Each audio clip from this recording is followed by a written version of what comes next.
Alhamdulillahi Rabbil Alameen. I welcome you to another interesting episode of this program, Islam is Beautiful, a program that's designed to let you appreciate yourself as Muslims and as an individual. My name is Salma Adetitulawal. Thank you for joining us.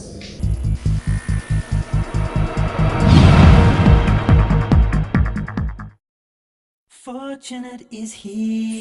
This program is sponsored by Malam Yusuf Olaolu Ali San in memory of his late wife Ajia Fauzia Kehinde Lola Ali. May Allah subhanahu wa ta'ala grant her Al-Jannah Firdaus. Ameen. Alhamdulillahi Rabbil Alameen. It is believed that motherhood is a state that every woman aspires to attain, and as Muslims there is a rule, there are laws, there are etiquettes that we must follow if you are a mother. So that today on the program we shall be discussing the topic motherhood in Islam. Now to do this chit-chatting with me, I have Sister Sakina. Assalamu alaikum warahmatullahi wabarakatuh. Sister Khadija. Assalamu alaikum warahmatullahi wabarakatuh. And Sister Alima. Assalamu alaikum warahmatullahi wabarakatuh. Alhamdulillah Rabbil Alameen. Today, as I said earlier, we shall be discussing motherhood in Islam. And beautiful enough, we're all mothers here. Alhamdulillah. So, my dear sisters, Sister Khadija, if we say motherhood, what are we talking about? Motherhood, simply put, is the act of being a mother. And as you know, it's a process. It's something you must prepare for. And as the Yorubas will say, you must kind of prepare your mind and prepare your home and get all the things this beautiful new member of the family will require and need, because she will surely need a lot of your time. Yes. Well, you're right, mashallah. Motherhood is a process, and it involves a lot of things. Now, it starts from when a child is being conceived, which is part of bringing a child into the world. Now, motherhood stretches from there up to when the child grows up to a certain age, probably the toddler age, and then from there the child goes up to another level. So its motherhood continues from when the child is born to when the child leaves the parents' home. Alhamdulillah, when a child is born to when the child leaves his parents' home. Now, we're talking about motherhood in Islam now. When we say motherhood in Islam, Sister Sakina, is there a different meaning to that? Yes, mashallah. Motherhood in Islam should be planned before the lady gets married. Because the verse of the Holy Quran where Almighty Allah says, Rabbana, where Prophet Ibrahim alayhi salatu wasalam prayed to Almighty Allah, Rabbana hablana min azwajina wa zurriyatina qurrata a'yunin waj'alna lil muttaqina imama. Oh Allah, bestow upon us righteous spouses and then children that will be the light of our eyes. That means you have to first pray for a righteous spouse. So in planning to be a mother, the first step is to choose a righteous partner that will be a good father to your child. Then during the state of conception of the child, the formation of the child, when the sperm and the egg are supposed to make this act of the sexual intercourse, the Holy Prophet also recommended the prayer, Allahumma janib shaitan wa janib shaitan razaqtana, that, oh Allah, do not let shaitan have a part of this provision you're going to give me. So everything about motherhood in Islam is always backed up with prayers, and we would always have something to learn in the life of the Holy Prophet and in his sunnah.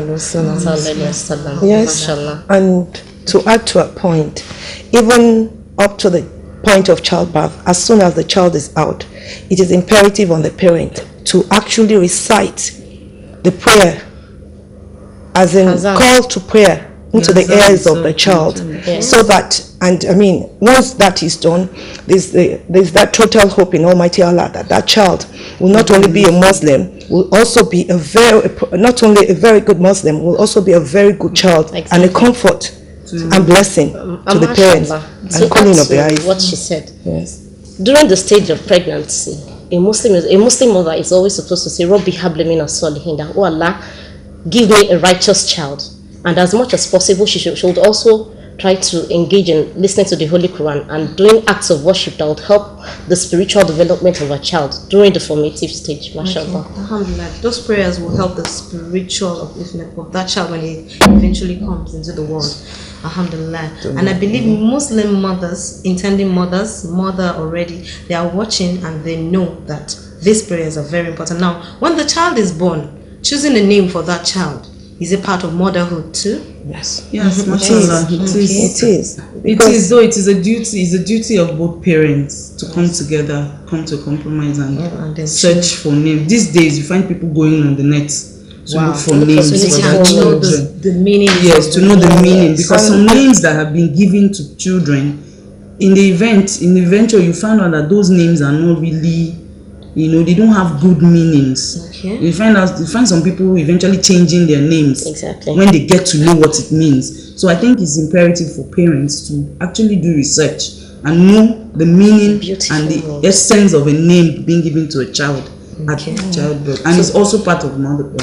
And choosing a good name is very important because it will reflect on the child, the whole of his life or our life on earth. So it's so important on us to choose. There are so many beautiful names in Islam. We have Abdul Latif, Khadija, we have Salma, we have Amina, we have so many. Abdul Razak, we have so many good Islamic names, Kafaya, Abdul Rashid. We have so many beautiful names you can pick from. So it's not, it's something we could all come together. Not we always have this problem. Maybe you have a particular name in mind, your father-in-law has a particular name in mind, and there's always this. Then there's a conflict between the two parties.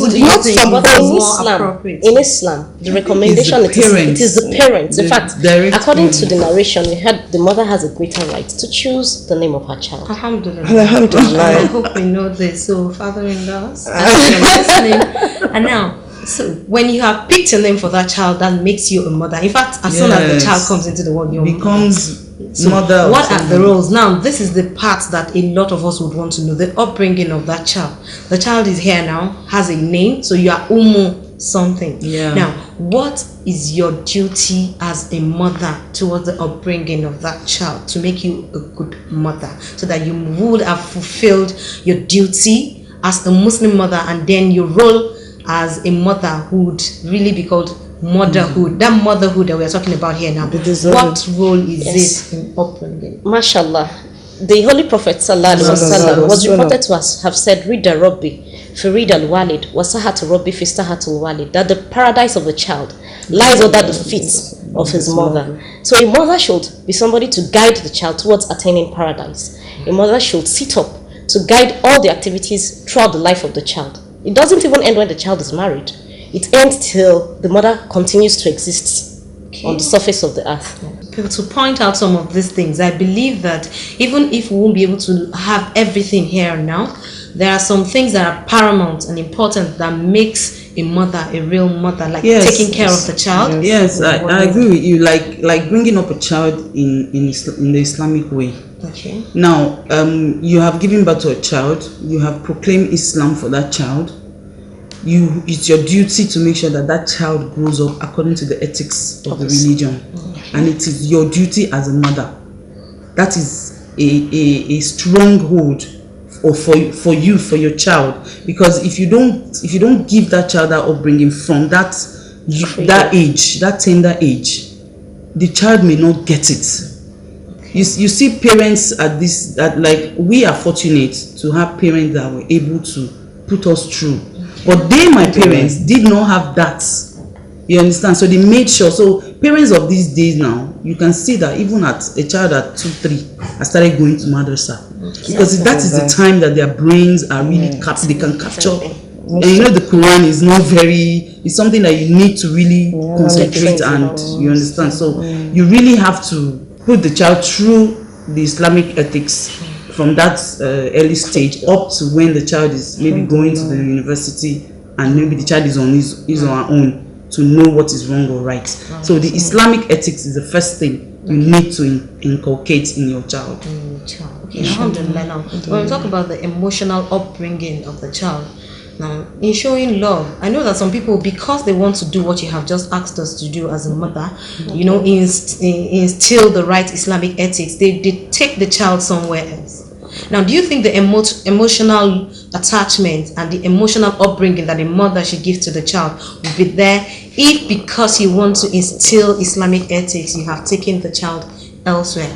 There is a school now that can take in 5-year-olds. Now, do you think that that role will be really played if you have, and keep them with them. Do you mean like a half school? Like a half school? Something like that. That's a bit too early. That's too early to put your child in boarding school at the age of 5. What role are you playing as a mother? The essence of the act of motherhood and the role of motherhood is being eroded. That is the stage when the emotional bond is that is when you can. That's the formative stage. The stage you impact so much love on your children is between the ages of 1 and 5. That is why when you make so much impression on your child, and that is when you form the bond between you and your child. And the saying that the child's blessings are the foot of the mother, it goes beyond. To buttress what my sister said, it shows that the child must have not only a bond with the mother, but try as much as possible to do what is pleasing to the mother, so that at all times the mother's heart will be pleased,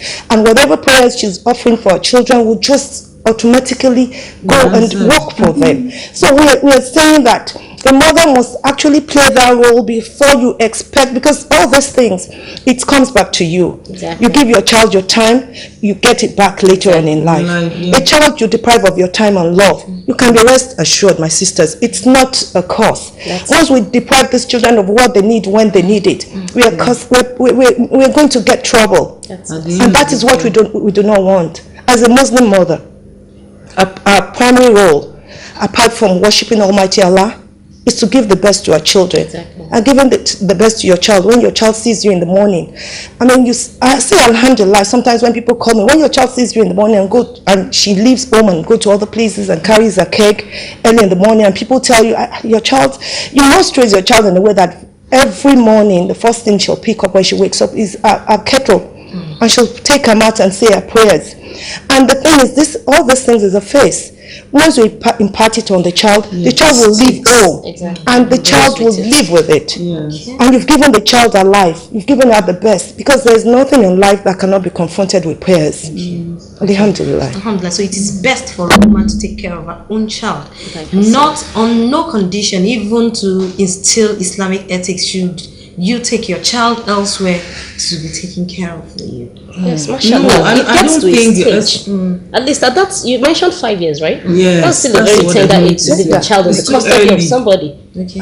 The child should still be totally on. That's when you get to understand the child. You know the child, and the child gets to know. What if this person is your own mother? What if you have a job that takes all your time, and so you don't have the time? Because I know a couple, they just got married and they have a baby, but they see the baby just at the weekends because they have to drop the baby with their mother-in-law. Now, it's a very sad situation, because the society has really defined. It has displaced the role of an ideal mother. An ideal mother is supposed to always be on ground for the child, at least at that tender stage of the child, not dropping a little child with a grandmother. The grandmother has played her own role of training you. Why then drop your child with the grandmother if you have a choice? They're even lucky, because a lot of times you will find out that nobody would want a situation that will not make him or her stay with the child. So it must be that the person has to just work. They are lucky. But whose fault? The society. Okay. The society has displaced the role of an ideal mother. Yes. Okay. An ideal mother is expected to be at home for the child, not leave the child in the custody of house helps for donkey hours. The mother is always, because the child gets to pick character from all those people. So the mother is expected. But in a situation where the mother is helpless, at least I believe if the mother has a strong faith and prays to God, Allah might just, because of her faith, provide a job, because we have cases of mothers that have resigned probably private establishments just and prayed to God kids, and got government jobs. I gave them a more flexible time to take care of their children, and I'm an example of that. I was working in a private organization. I resigned because I realized it wasn't giving me enough time for the family. So I had to resign, and mashallah, I prayed to God, and that very year Allah provided a government job for me and gave me a flexibility of time to take care of my children and my family. Yeah, we all have stories to tell.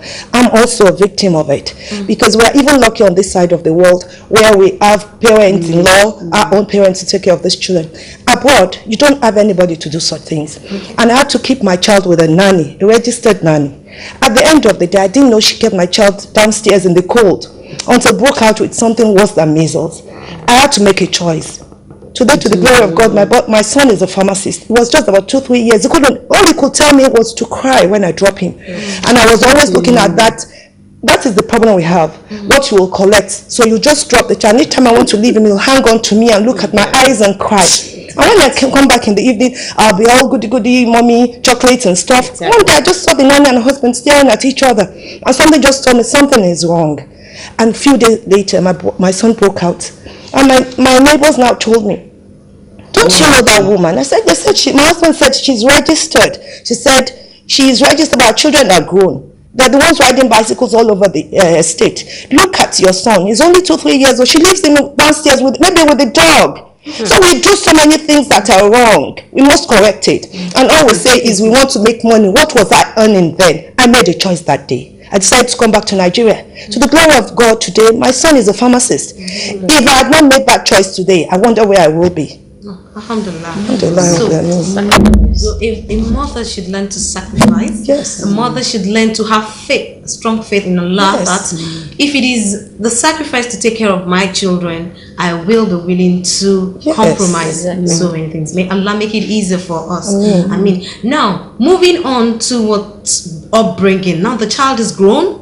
Her child is a pharmacist. Now, what is our role as a mother? Do we have the responsibility of marrying for our sons and marrying our daughters? Or is it still your role? At any stage you notice that the child is mature enough, you're the one that should know that this child is ripe enough for marriage.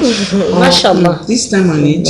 Mashallah. A mother in Islam, the role does not end. As long as you exist on the surface of earth and you have a child, you remain a mother, and that role of motherhood continues. Your responsibility is, if your child is probably he doesn't have a job, has finished school, instead of staying idle, encourage your children to get married. And if Allah has provided for you, it's no big deal in you sponsoring. Even fathers, we have cases of fathers that married their daughters out 200 level 3, and they still cater for the children and pay their school fees. That is the injunction of Islam. That is what Islam preaches. Instead of fornicating or the children committing a sin that will eventually be the one to account to it before Almighty Allah. It's better for you to marry the children out legally. They're doing something illegal, mashallah. Alhamdulillah. So that if the child is 21, for instance, and is a boy and is beginning to have girlfriends, you can ask him to marry and then take care of him until he is comfortable enough to do so. It is the role of the mother to ask the father. At least in a subtle way, because these days, I mean, in addition to what my sister said, the role of a mother is continual. And these days, we must be careful the way we handle it with these children. And once you see they are attaining a certain age and you realize, I want my child to be married to a Muslim. If it's a girl, I want my child to marry a Muslim. If it's a boy, then you start putting some things in place. You'll start inviting friends that have male children that are Muslims too, because they keep telling you they don't. I can't find a Muslim boy, and that's to me now. I mean, it's absurd, because at the end of the day, being a Muslim is a blessing. Some people say, I didn't choose to be a Muslim. God just decided to bless me to be a Muslim. It is a blessing. So I will not want, sincerely, most parents will not want their children to make that mistake, because it is a mistake. So we try to do it in a subtle way because they are formed. And you've already put them on the path of Islam, but sometimes the peer group influence cannot be underestimated. So they meet with their friends and they just tell you, Mommy, I'm praying now. I tell them, we said that in our own time.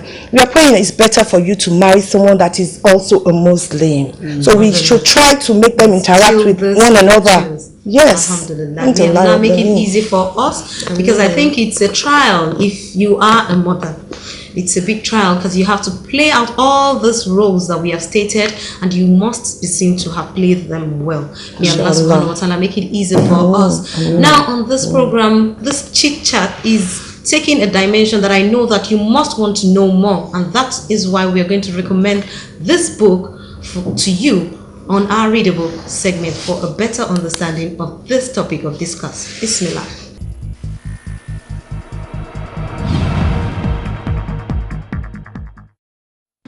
On our read a book segment today, we shall be recommending to you this beautiful 202-page book titled To My Sons and Daughters, 50 Candles to Light Your Path, written by Dr. Abdul Karim Bakar. This book puts a light on which cuts across a number of areas with one goal, bringing them all together. How to improve the well-being of our sons and daughters, how to head them towards treading the path of guidance to engender their excelling in their academic work and other facets of life.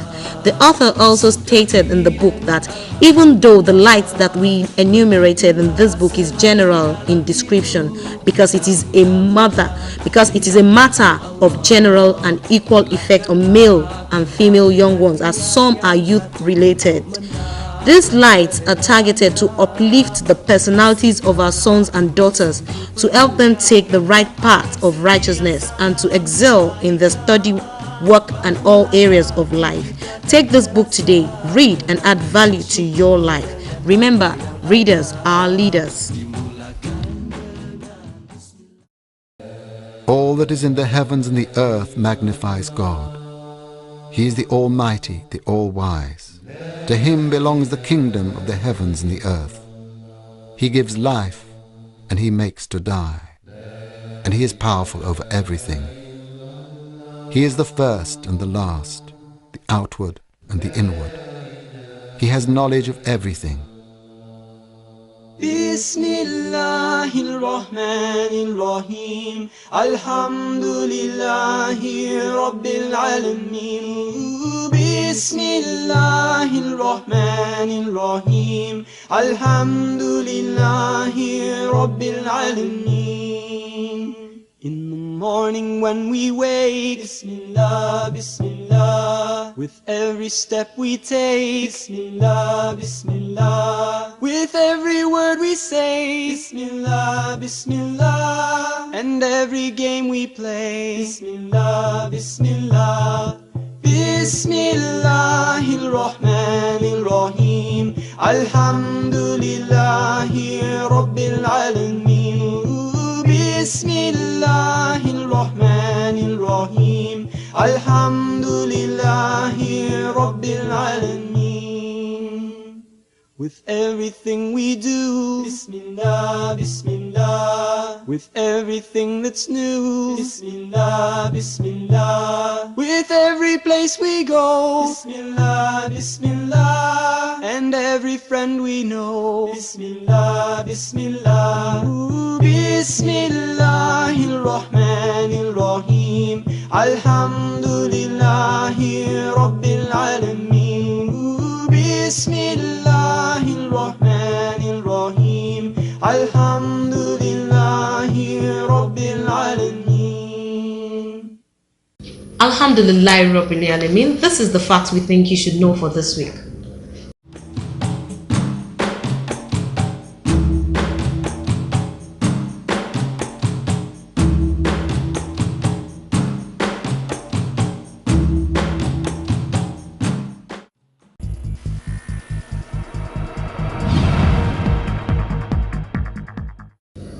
Alhamdulillahi Rabbil Alameen. Now you have listened to us, you must answer our question to win a beautiful gift item from Islam is Beautiful. Hence, this is our question for the week.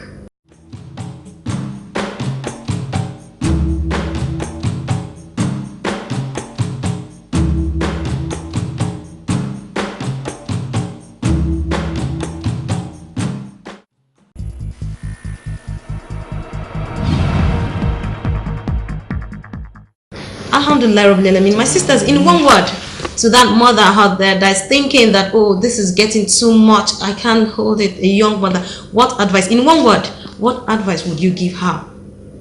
Sister Khadija? Prayers. My sisters out there, the solution is prayers and prayers and prayers. Alhamdulillah. Sister Lima? Same here, prayers, because it's the root of it all. And the end of it all. Alhamdulillah. So viewers out there, you can see, to be a mother, you have to be a praying mother. Your knees shouldn't be far from the ground. Yes, you must know that it is only prayers, because you can even do all this that we have asked you to do, and Allah will still say no. Exactly. This is the way I want it to be. So it is Allah who can change whatever it is that is a situation, and we want to recommend that prayers. we'll do it. Inshallah, we hope that you join us again on another episode of this program, Islam is Beautiful. Do not forget our slogan on this program. Do not tell people that you are a Muslim. Let them see that you are a Muslim. Exhibit good character. Be kind to people. And every time, let them see the Islam in you. May Allah subhanahu wa ta'ala give us the grace and the rahmah to do Islam as it should be. Ameen. So, we say thank you for staying tuned. From my sisters and I here, we say Assalamu alaikum wa rahmatullahi wa barakatuh. Fortunate is he. This program is sponsored by Malam Yusuf Olaolu Ali San in memory of his late wife Ajia Fauzia Kehinde Lola Ali. May Allah subhanahu wa ta'ala grant her Al-Jannah Firdaus. Ameen.